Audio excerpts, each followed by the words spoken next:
नमस्कार, मैं हूं आपके साथ विशाल कालरा। एक बार फिर से बात होगी सोने और चांदी के दामों की, लेकिन 8 जनवरी को गिरावट आई है इनमें। India Boolean and jeweller association के मुताबिक 24 कैरेट 10 ग्राम सोने का दाम 1232 रुपए गिरा है, 1,35,000 के करीब है। और 1 किलो चांदी की कीमत में बड़ी गिरावट आई है, ये 2,35,000 तक पहुंची है। 12,000 रुपए दाम इसके कम हुए हैं। अचानक से इतनी बड़ी गिरावट की वजह क्या रही है और आने वाले दिनों में ट्रेंड कैसा रहेगा, क्योंकि जियोपॉलिटिकल कारणों को अगर देखें तो वो लगातार खराब होते जा रहे हैं।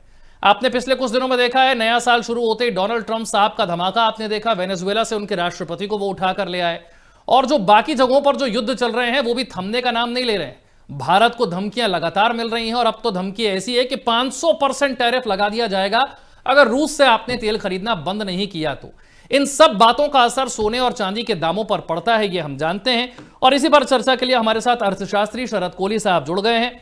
शरद जी, 12,000 गिरा है चांदी का दाम, और जिन जियोपॉलिटिकल कारणों की मैं चर्चा कर रहा था, 2026 की शुरुआत भी टेंशन बढ़ाने वाले ही कदम से हुई है, जो कुछ वेनेजुएला में हमने देखा है, और ये बढ़ता चला जा रहा है। अब तो ग्रीनलैंड पर आगे चलकर कब्जा होना है, और न जाने ट्रंप साहब के मन में क्या है। भारत पर 500% टैरिफ लगाने की भी बातें आ रही हैं। क्या असर इनका देखते हैं आप? नमस्कार विशाल, आपको एफएम न्यूज के सभी दर्शकों को मेरा अभिनंदन। जी हाँ, सोने और चांदी में लोगों की धड़कन बढ़ा रखी है, और जब लगातार बात की जाती है कि जियोपॉलिटिकल टेंशन, जियो इकोनॉमिक टेंशन जब बढ़ती हैं तो भाई इनकी कीमतें बढ़नी चाहिए। तो पहली बात तो मैं आपको ये बताना चाहूंगा कि सोने और चांदी ने पिछले कुछ हफ्तों में ऐसा लगता है अलग अलग राह पकड़ ली है। यानी कि दोनों के बढ़ने के कारण, जो कि एक जमाने में आपने हमने भी कई दफे चर्चा करी, लगभग एक जैसे होते थे, पर अब हाल में हमने देखा है कि ये कारण भिन्न होते जा रहे हैं। इन दोनों की राह अलग होती जा रही है। बहन भाई ऐसा लगता है अपनी अपनी राह पे चलना चाहते हैं। चांदी की आपने बात करी, मैं पहले चांदी पर आता हूं। प्रॉफिट बुकिंग है और कुछ नहीं है, करीब $80-82 तक ही गया था। $80-82 का मतलब है कि करीब 2,60,000 के आसपास भारतीय रुपए में पहुंच गया था। उसके बाद ये करेक्ट होके अब इस समय $74-75 पे पहुंच रहा है। प्रति आउंस की मैं बात कर रहा हूं, और मैं कॉमेक्स की बात कर रहा हूं। इसी प्रकार सोना इस समय $4,400 और $4,450 के बीच में कहीं घूम रहा है, ऊपर नीचे। इस पे बहुत ज्यादा सट्टेबाजी होती है। और विशाल, आपको आज एक मैं बड़ी बात बताने जा रहा हूं कि ये जो खासकर चांदी की कीमत है, ध्यान दीजिएगा, इसके दो हिस्से हैं। एक हिस्सा है इसका जो स्पेकुलेटिव हिस्सा है, एक हिस्सा है जो असल में चांदी की डिमांड होती है। तो ये दो हिस्से, अभी आज तक ये विश्लेषण नहीं हो पाया, मैं कोशिश कर रहा हूं इस पर रिसर्च करने की, कि कितनी ये दाम में, कितने परसेंट इस दाम में सट्टेबाजी है, कितने परसेंट इस दाम में असल में जो फिजिकल सिल्वर की डिमांड है। तो ये कुछ नहीं है, ये आपको प्रॉफिट बुकिंग नजर आ रही है। 12,000 इतने बड़े कीमत बढ़ने के बाद करेक्शन आना एक दिन में, अब ये मेरे हिसाब से तो ये साधारण होता जा रहा है। पीछे तो एक दिन में 20, 25, 30 हजार भी गिरा था, मैं कुछ दिन पहले की बात कर रहा हूं। तो ये नॉर्मल वॉलेटिलिटी है जो आपको दिखाई दे रही है। और जो हालात बन रहे हैं इस समय, जिनका आपने जिक्र किया, चाहे वो ग्रीनलैंड हो, भारत के ऊपर 500% टैरिफ हो, Bharat, Russia, Brazil, 3 countries, Bharat, China और ब्राजील, 3 कंट्रीज के ऊपर उन्होंने 500 टैरिफ की धमकी दी है। कोलंबिया, मेक्सिको और क्यूबा जैसे देशों को भी उन्होंने एक तरह से धमकी दी है। तो मुझे ट्रंप साहब ने 66 अंतरराष्ट्रीय ऑर्गेनाइजेशन से अमेरिका को पीछे हटा लिया है, जिसमें से 31 संयुक्त राष्ट्र की हैं और 35 गैर संयुक्त राष्ट्र की हैं, जिसमें एक इंडिया सोलर अलायंस भी है जो भारत ने बनाया था। उससे भी उन्होंने अपने आप को पीछे हटा लिया है। मुझे लग रहा है कि जो ट्रंप साहब के निर्णय निकल के आ रहे हैं, ये उस अनिश्चितता को और ज्यादा बढ़ा रहे हैं, जो अनिश्चितता सोने को, खासकर सोने और चांदी को, चलिए मैं एक साथ ले लेता हूं, सोने और चांदी के दामों को बढ़ाने में सहायक हो। तो अभी आप ऐसा मान के चलिए कि इसका लॉन्ग टर्म ट्रेंड बुलिश है। वेनेजुएला में जो उन्होंने मदुरो साहब को उठाया और वहां पर ऑयल के जिक्र किया, शायद लोग जानते होंगे वेनेजुएला में भी चांदी और सोने के भंडार हैं। उस पर भी उनकी नजर है। ग्रीनलैंड में रेयर अर्थ मिनरल्स के भंडार हैं, जिसपे उनकी नजर है। ऐसा लग रहा है विशाल कि 19वीं सदी में जो कॉलोनियल एरा थी, जब एक देश दूसरे पर कब्जा कर लेते थे, स्पेनिश थे, फ्रेंच थे, ब्रिटिश थे, ऐसा लग रहा है कि ट्रंप साहब उसको वापस लाने की कोशिश कर रहे हैं। पर ये भूल रहे हैं कि आजकल के विश्व में वो चीज संभव नहीं है। पर सर, आप जरूर कह रहे हैं कि वो संभव नहीं है, पर एक बात बताइए, 18% दुनिया का तेल ऐसा माना जाता है वेनेजुएला के पास है, और उसके पास उसे निकालने की, रिफाइन करने की कोई कैपेसिटी नहीं है। ना उनके पास इतना इन्वेस्टमेंट है, ना उनके पास इतना इंफ्रास्ट्रक्चर है, ना उनके पास इतनी अच्छी प्लानिंग है। अब अमेरिका के पास वो कंपनियां भी हैं, वो प्लानिंग भी है, वो इंफ्रास्ट्रक्चर भी है, वो पैसा भी है। अगर दुनिया के 18% तेल पर वेनेजुएला में कब्जा, अमेरिका के पास अपना तेल है उस पर भी कब्जा, आने वाले दिनों में ग्रीनलैंड तो साफ कर दिया है व्हाइट हाउस ने कि होगा ही होगा, ये तो होकर ही रहेगा ग्रीनलैंड। तो आप सोचिए तो सही जरा कितनी ताकत अमेरिका के पास आ रही है। चलिए ग्रीनलैंड को भूल भी जाइए, वेनेजुएला तो आ ही गया कंट्रोल में। देखिए, वेनेजुएला और अमेरिका का बहुत समय से टेंशन चल रहा था, पहली बात। दूसरी बात, अमेरिका का मैं एक उदाहरण दे देता हूं। अमेरिका की एक कंपनी है एक्सॉन ऑयल करके कंपनी है। बिल्कुल। इस कंपनी ने वेनेजुएला में जाके निवेश किया था क्रूड ऑयल एक्सट्रैक्शन में और रिफाइनिंग में। मडूरो साहब आए, मडूरो साहब सोशलिस्ट थे, उन्होंने आके सारी कंपनीज को नेशनलाइज कर दिया।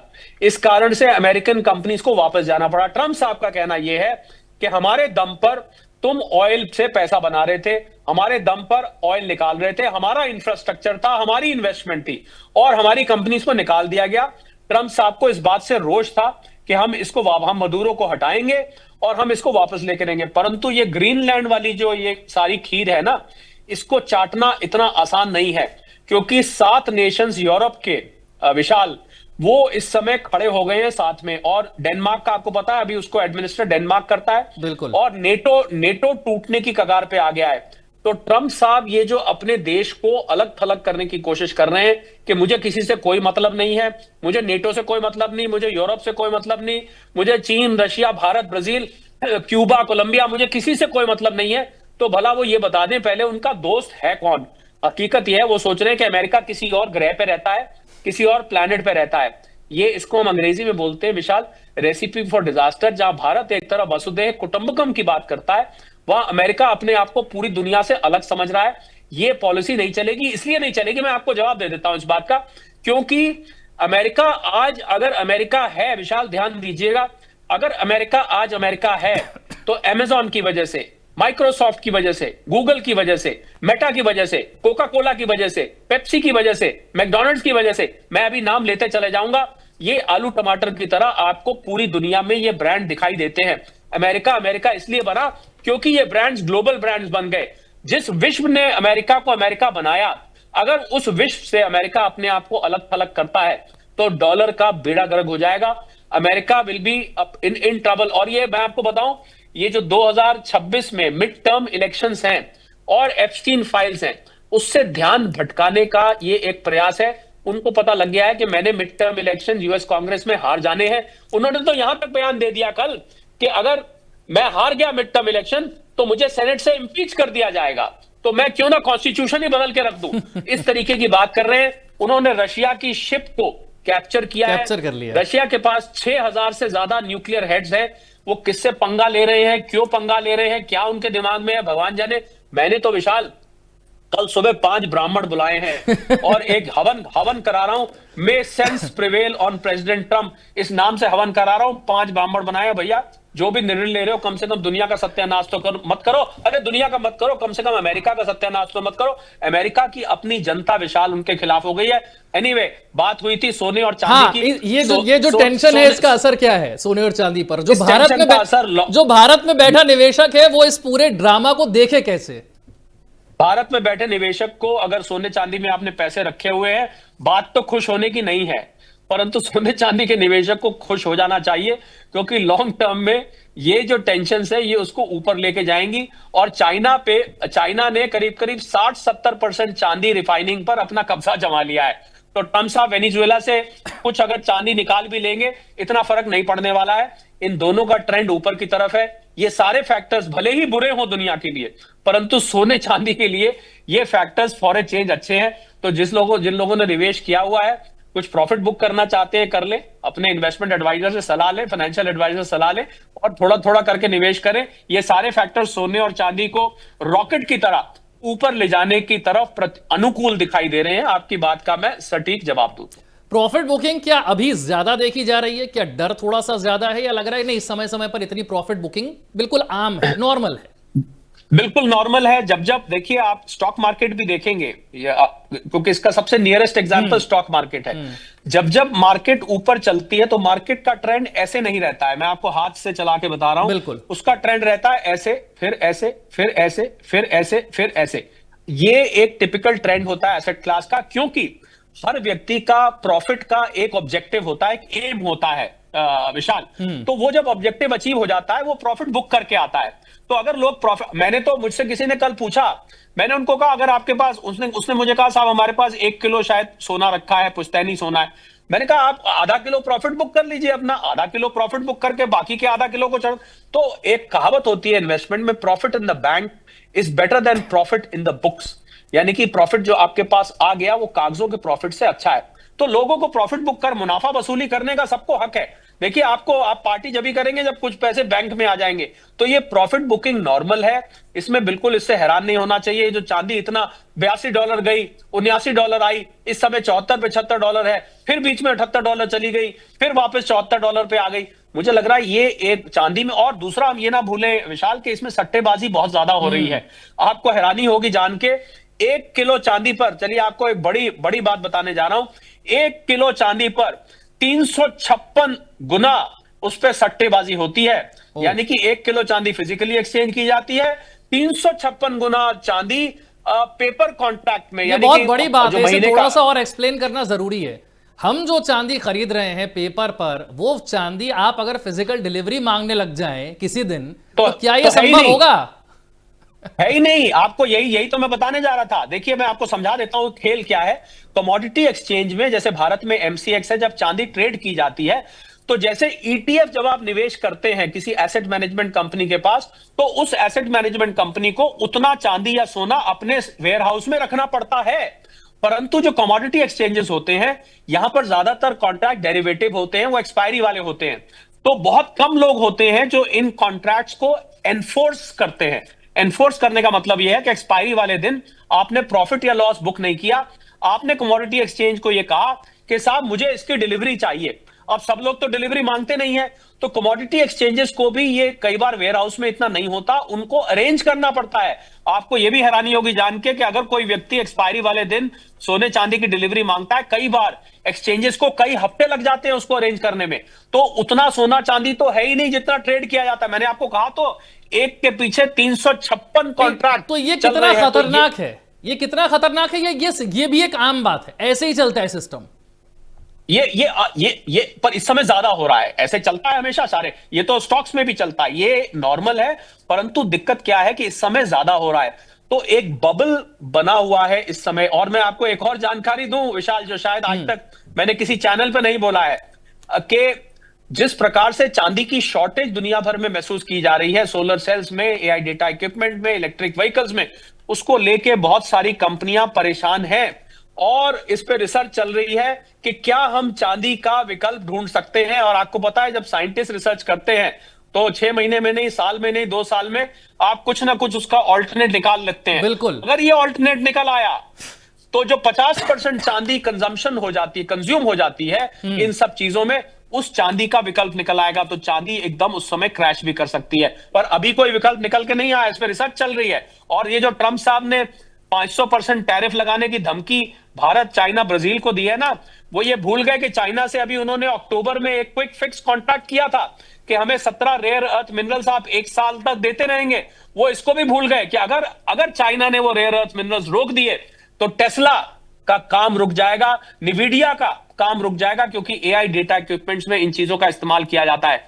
मुझे लगता है ट्रंप साहब जब बोलते हैं, जब निर्णय लेते हैं, वो आगे पीछे का बाद में सोचते हैं कि ये मैंने क्या कर दिया, क्या कह दिया। ये उनको सोच के चलना चाहिए। चांदी सोने का भविष्य मुझे विशाल 2026 में उज्जवल दिखाई देता है।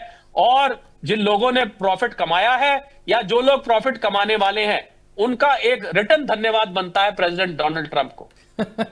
और ट्रंप साहब ने 2026 की शुरुआत जैसी की है, ये बहुत उथल पुथल भरा साल लग रहा है, क्योंकि ये ग्रीनलैंड पर भी नहीं रुकेंगे, इनकी लिस्ट में देश बहुत सारे हैं।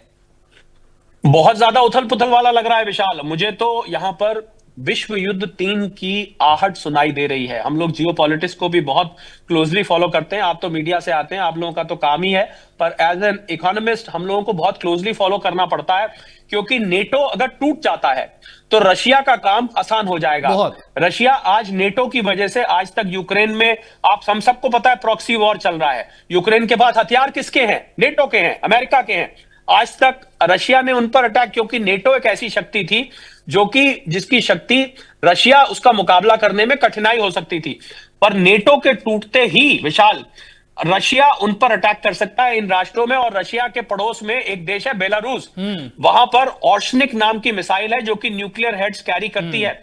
उन्होंने जितने भी यूरोपियन कैपिटल्स हैं उनको रेंज में लेके वहां वो मिसाइल लगा दी है। इसमें बर्लिन है, इसमें पेरिस है, इसमें लंदन है, इसमें वॉर्सो है पोलैंड का। ये सारे के सारे देशों की रेंज में मिसाइल लग चुकी है। मुझे विश्व युद्ध 3 की आहट सुनाई दे रही है। मैं चाहूंगा कि यह आहट मेरे कानों में गलत पड़ रही हो, ऐसा कभी ना हो, क्योंकि ये विध्वंस करने वाला युद्ध होगा। और ये ट्रंप साहब के निर्णय, पिछले साल तो उन्होंने जियो इकोनॉमिक्स को हिला के रख दिया, इस साल मुझे लग रहा है वो जियो इकोनॉमिक्स और जियो पॉलिटिक्स दोनों को हिला के रखने वाला साल होगा। आपको और युद्ध के मोर्चे यहां से खुलते हुए दिखाई देंगे। अभी तो ईरान बहुत बड़ा एक मोर्चा बना हुआ है।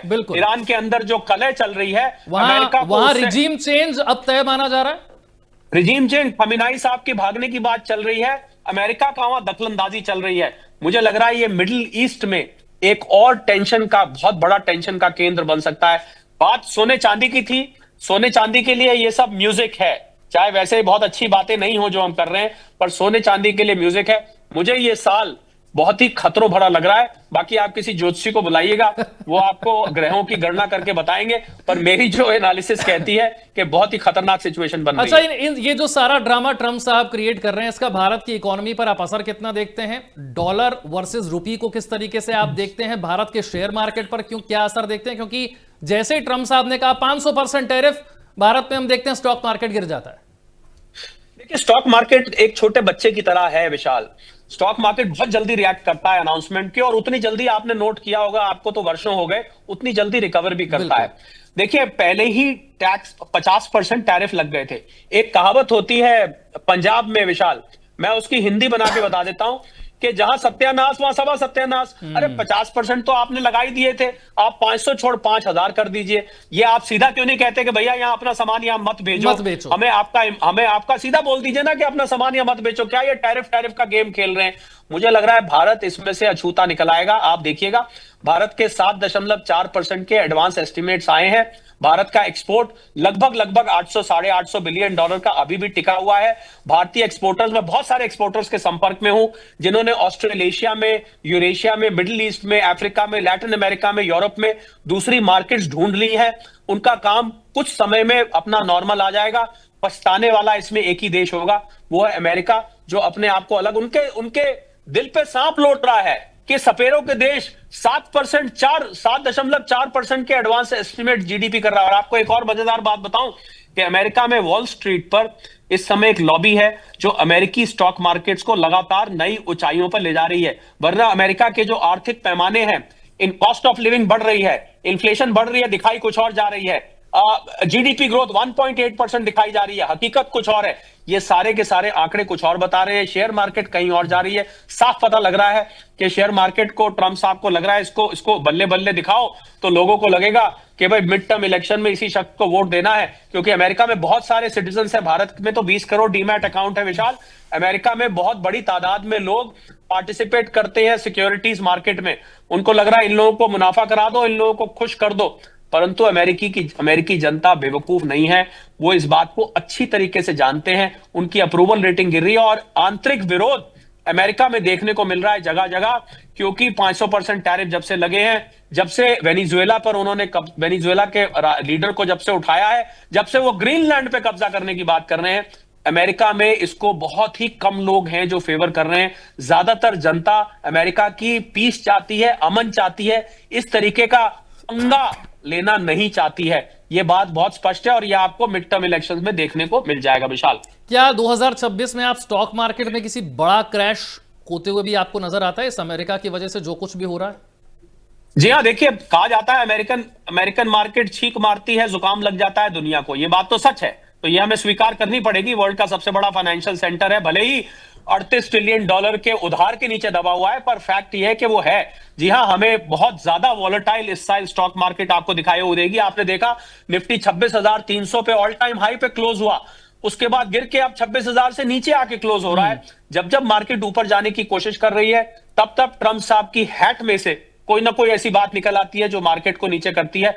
इस बार ऑल टाइम हाई भी जाएगा और मार्केट में आपको बड़ा करेक्शन भी आता दिखेगा, क्योंकि हमने जितनी बातें अभी तक करी हैं पिछले 10, 15, 20 मिनट में, ये सारी बातें मार्केट को प्रभावित करेंगी। अगर ये होती हुई दिखाई देती हैं तो मार्केट में जो लोग भी हैं बहुत पत्थर दिल होके बैठे, लोहे का दिल लेके बैठे, अगर आप हड्डी मांस का दिल लेके बैठेंगे तो उसमें गड़बड़ होने के चांस है। एक आखिरी सवाल, एक अर्थशास्त्री के तौर पर शरद कोहली साहब का क्या मानना है कि भारत की यहां से आगे स्ट्रेटेजी क्या होनी चाहिए जिससे कि ये उतार चढ़ाव जो आ रहे हैं, जो उथल पुथल हो रही है, उसका कम से कम असर भारत पर हो और भारत इसी गति से ग्रो करता रहे? देखिए, भारत ने बहुत ही समझदारी भरा स्टैंड लिया है।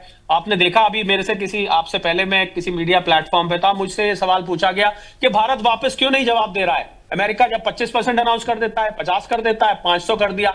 मैंने कहा देखिए, भारत ने जब डिप्लोमेसी लेवल पे आप बहुत ही प्रैग्मेटिक और प्रूडेंट लेवल पे चलते हैं, जब भारत को लॉन्ग टर्म में इसका प्रभाव ही नहीं पड़ने वाला। मुझे लगता है भारत विशाल अपने आप में एक दुनिया है, 140-45 करोड़ लोगों की आबादी, 60-65% आबादी हमारी इकोनॉमी हमारी कंजम्पशन से बनती है। हमें बिल्कुल भी चिंता करने की जरूरत नहीं है। हम भारत इस समय एक चमकता हुआ सितारा है। मैं ये नहीं कहता कि भारत से सारी समस्याएं दूर हो गई हैं, बेरोजगारी हट गई, गरीबी हट गई, अमीरी गरीबी का गैप हट गया, मैं ये नहीं कहता, परंतु दुनिया के मुकाबले हमारी पोजीशन इस समय बहुत अच्छी है। इसी वजह से तो अंग्रेजी में बोलते हैं विशाल हार्ट बर्न, इसी वजह से तो हार्ट बर्न हो रहा है उनके दिल पे। हिंदी में बोलते हैं सांप लौट रहा है कि भैया ये सपेरों का देश कैसे 7%, 7.4% पे बढ़ रहा है, और हमारी अर्थव्यवस्था जो कि $30 ट्रिलियन की है, वो रिसेशन में अपने आप को ऊपर लाने में उनको दिक्कत हो रही है। यही तो सारी समस्या है। एक घटिया सा एग्जांपल दे रहा हूं, कहते हैं सड़क पे जब निकलते हैं तो कुत्ते भौंकते हैं, उनको भौंकने दीजिए, आप अपना रास्ता नापते रहिए, आप अपनी मंजिल पे पहुंच जाएंगे, वो भौंकते रहेंगे। तो मुझे लग रहा है हमें बिल्कुल कोई चिंता करने की बात नहीं है। हमारी हाँ, कुछ हेडविंड्स है, कुछ असर हमारे पर होता है, परंतु उतना असर नहीं होगा जितना असर बाकी देशों पर, खासकर जो अपने आप को विकसित कहते हैं और खासकर जो अमेरिका के चमचे रहे हैं, उनके ऊपर जितना असर होगा, भारत के ऊपर उतना असर नहीं होगा। बिल्कुल, मैं उम्मीद करता हूं कि ऐसा ही हो और भारत जैसे अब तक बचा रहा है, इस टैरिफ वॉर के बीच भी हमने 8.2% की जीडीपी ग्रोथ दिखाई है पिछले क्वार्टर में। हमने दूसरे विकल्प ढूंढे हैं, ऐसे ही और तरीके ढूंढकर हम अपनी इकोनॉमी को ग्रोथ देते रहें और आगे बढ़ते रहें। बहुत बहुत शुक्रिया शरद कोहली साहब हमारे साथ एक बार फिर जुड़ने के लिए और इस बातचीत के लिए। छोटा सा ब्रेक।